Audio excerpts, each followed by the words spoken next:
समीर दो गहरे दोस्त थे। दोनों का बचपन एक ही गांव में बीता था, हरिपुर, जहां की मिट्टी में रिश्तों की सौंधी खुशबू थी। वो दोनों साथ में पेड़ों पर चढ़ते, तालाब में तैरते और एक ही स्कूल में पढ़ते थे। लेकिन समय के साथ समीर के पिता को शहर में नौकरी मिल गई और समीर को परिवार के साथ गांव छोड़कर जाना पड़ा। मुझे यकीन नहीं हो रहा कि तुम मुझे छोड़कर शहर जा रहे हो मेरे दोस्त। किसने कहा कि तुम्हें छोड़कर जा रहा हूँ?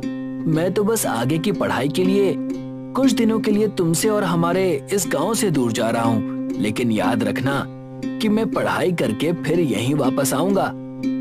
मुझे कॉल करते रहना, ठीक है? हाँ, टेंशन मत लेना, मैं तुमसे हर बात शेयर करूंगा। समीर की बात सुनकर राजू के चेहरे पर एक मुस्कान नजर आई और उसने खुशी खुशी अपने सच्चे दोस्त को विदा कर दिया। और देखते देखते सब बदल गया। शहर जाकर समीर और राजू के बीच दूरियां बढ़ने लगी। राजू यहाँ अपनी माँ और बाबा को खेती में मदद करता, वहीं दूसरी ओर समीर अब नए दोस्तों के साथ घूमता फिरता था। उसे धीरे धीरे शहर जचने लगा था।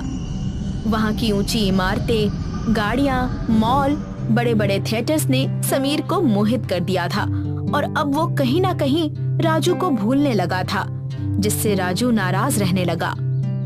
क्या हुआ? तुम इतने शांत क्यों हो? कुछ नहीं पापा, वो मैं समीर के कॉल का इंतजार कर रहा हूँ, लेकिन बहुत देर हो गई, उसका कॉल ही नहीं आया। मैंने भी कॉल किया था, लेकिन उसने कॉल उठाया ही नहीं। हो सकता है वो किसी काम में फंस गया हो। राजू की मायूसी उसके चेहरे पर झलक रही थी, लेकिन वो कुछ नहीं कर सकता था। आखिर 4 दिन बाद समीर का कॉल आ ही गया और राजू खुश हो गया। हेलो समीर यार, तू कहाँ है? कितने कॉल किए तुझे और मैसेज भी किया था, लेकिन तू है कि किसी का जवाब ही नहीं देता। हाँ यार, मुझे माफ कर दे। मैं और मेरे दोस्त यहाँ के बड़े वाटर पार्क गए थे छुट्टियां मनाने। क्या वाटर पार्क? लेकिन समीर, मैंने तो सुना था कि वहां जाने के लिए बहुत पैसे लगते हैं, तो तुम वहां कैसे गए? सही कहा तूने, लेकिन हमारे पैसे तो मम्मी पापा ने भर दिए। क्या, सबके? हाँ, हम सबके। और पता है, तुम्हें यहाँ होना चाहिए था राजू। ये शहर सच में जादुई है। यहाँ तुम्हें हर वो चीज मिलती जो तुम चाहते हो।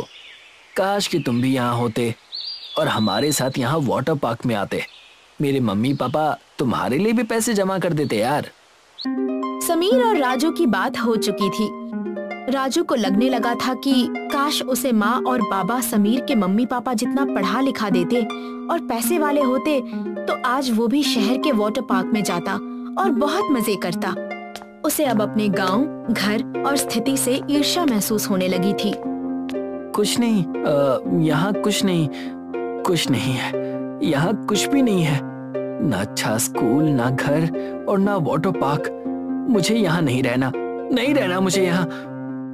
बेचारा राजू, उसका मासूम मन रोजमर्रा की जिंदगी से तंग आ चुका था। वो भी बाकी बच्चों की तरह मजे करना चाहता था, लेकिन अपनी गरीबी के कारण वो कुछ नहीं कर पाता। हर बार वो अपना मन मार कर जीता। अरे राजू बेटा, जरा यहाँ आना, ये हल उठाने में मेरी मदद करो। नहीं, मैं ये नहीं करूँगा। क्यों करूँ मैं ये सब? मैं छोटा बच्चा हूँ, मेरी उम्र मजे करने की है, वाटर पार्क जाने की है, ना कि हल उठाने की, समझे आप? राजू बेटा, रुको, कहाँ जा रहे हो? रुको। अरे ये राजू को अचानक क्या हो गया? पता नहीं जी, हमारा बेटा कभी ऐसे बात नहीं करता। कहीं उसे कुछ तकलीफ तो नहीं हो रही? पता नहीं, लेकिन ये क्या कह रहा था? वाटर पार्क क्या होता है? राजू का ये अचानक भड़क उठना उसके घर वालों के लिए नया था। अब उन्हें राजू की फिक्र सताने लगी थी कि आखिर बात क्या है। राजू अब रोज अपने घर वालों पर चिड़चिड़ा हो जाता। वो काम करता जरूर, लेकिन उसका मन बार बार उसे कोसता कि आखिर वो शहर क्यों नहीं जा सकता, क्यों वो बाकी लड़कों की तरह आगे नहीं बढ़ सकता। राजू इतना गुस्से में था कि एक दिन वो दूर जंगल की ओर चला गया और अपने आप से बातें करने लगा। नहीं, मैं ऐसे यहाँ नहीं बैठ सकता। मुझे कुछ करना है, मुझे भी शहर जाना है, अच्छी जिंदगी जीनी है। माँ बाबा की वजह से मैं क्यों पीछे रहूं? जब मैं अपनी किस्मत खुद लिखूंगा, मैं पैसे कमाऊंगा और शहर जाऊंगा, वहीं पढ़ूंगा और समीर के साथ वाटर पार्क भी जाऊंगा। राजू अपने आप से बातें कर ही रहा था कि तभी एक मकड़ी बॉल उसके पैर के पास आकर रुकी। उसे देखकर राजू थोड़ा चौंक गया। उसने उस बॉल को अपने हाथ में उठा लिया, लेकिन जैसे ही उसने वो बॉल अपने हाथ में ली, उसी पल उसमें से एक इंसान उछलकर बाहर आ गया, जैसे कोई चमत्कार हो गया हो। अरे ये कैसे हो सकता है? तुम कौन हो? मैं एक बहरूपिया हूँ। क्या? बहरूपिया? हाँ, मैंने सुना तुम शहर जाना चाहते हो। आपने मेरी छुपकर बातें सुनी?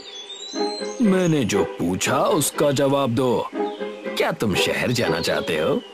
हाँ, मुझे वाटर पार्क जाना है। सुना है वहाँ बहुत मजा आता है। मैं गांव की जिंदगी और खेतों से तंग आ चुका हूँ। अब मुझे शहर जाना है, मजे करने हैं। ठीक है, मैं अभी कुछ करता हूँ। राजू की बात सुनकर बहरूपिया कुछ सोचने लगा।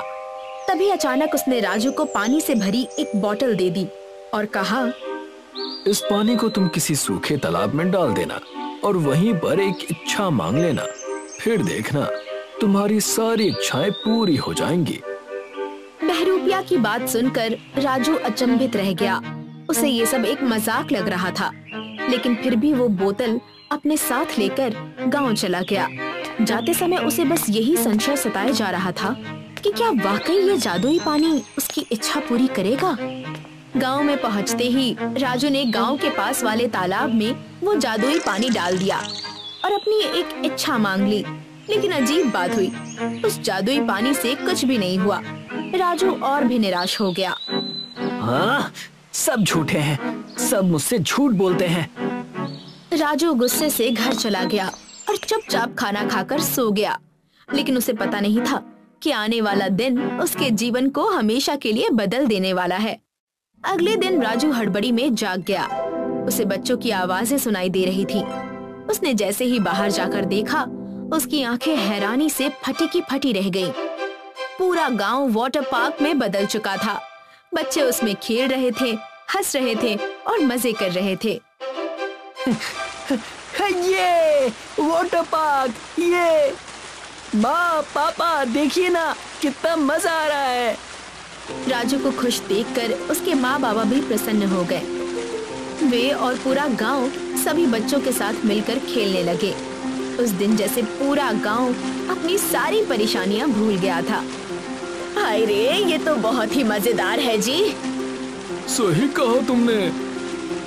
सब कुछ ठीक चल रहा था, लेकिन तभी अचानक वाटर पार्क का पानी बढ़ने लगा और धीरे धीरे सारे गांव वाले उसमें डूबने लगे। अरे अरे, ये क्या हो रहा है? मुझे तो तैरना भी नहीं आता। अरे रे, ये सब क्या हो रहा है? अब वो जादुई वाटर पार्क एक भयानक रूप ले चुका था।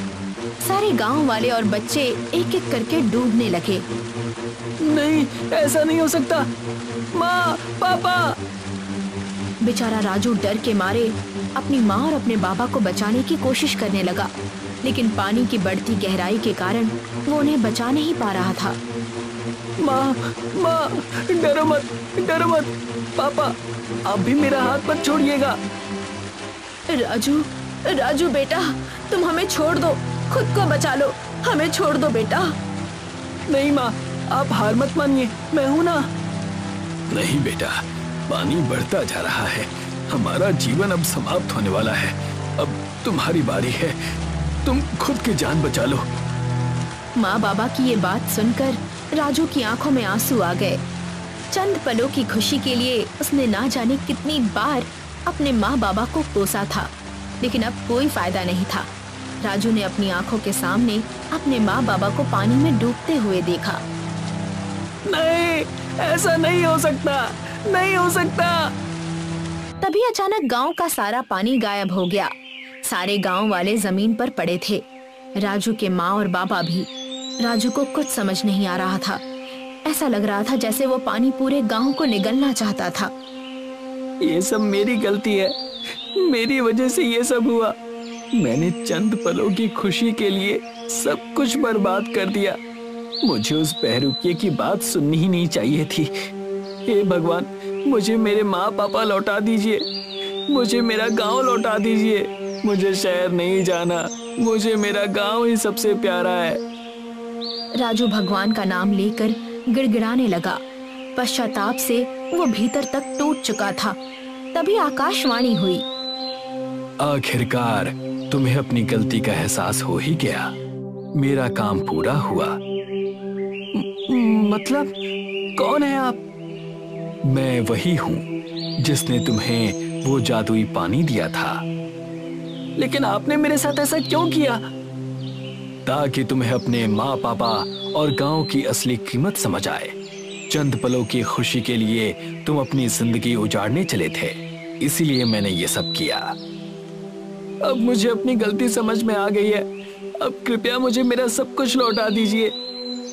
राजू की बात सुनकर बहरूपिया समझ गया कि अब राजू सच में बदल चुका है। तभी अचानक आकाश में बिजली चमकने लगी। एक तेज रोशनी चारों ओर फैल गई और एक चमत्कार हुआ।